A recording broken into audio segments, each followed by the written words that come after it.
बधाई हो मेरे देश के सभी देशवासियों। क्यों? अब आप सभी नहीं पूछोगे कि मैं बधाई आप सभी को क्यों दे रहा हूं। चलिए कोई बात नहीं, आप पूछो या ना पूछो, लेकिन जब मैं आ गया हूं तो मेरा फर्ज है कि आप सभी को बताऊं कि मैं बधाई क्यों दे रहा हूं।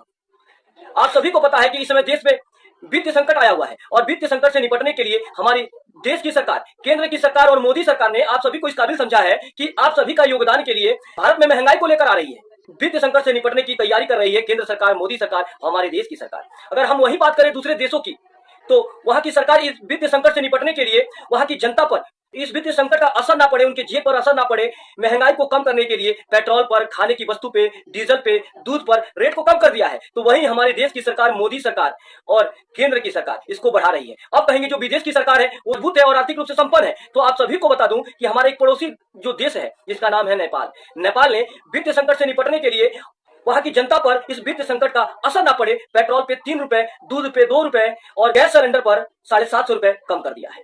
तो जरा सोचिए, विदेशों में इस वित्तीय संकट से निपटने के लिए जहां रेटों को कम किया जा रहा है ताकि वहां की जनता परेशान ना हो, तो हमारी सरकार हमारी जेबों को काटकर इस वित्तीय संकट से निपटने की तैयारी कर रही है।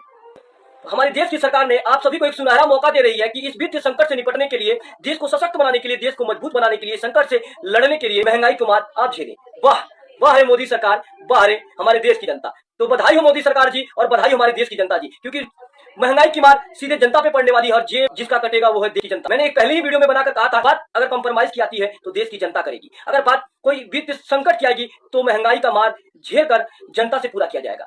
जो सरकार हमारी बैठी है, जो हमारे नेता बैठे हुए हैं, उन पे इसका कोई असर नहीं पड़ने वाला है। जो असर पड़ेगा तो हमारे देश की जनता पर, हमारे देश की जनता के जेबों पर। तो बधाई हो मेरे देश की जनता, बधाई हो हमारे देश की सरकार।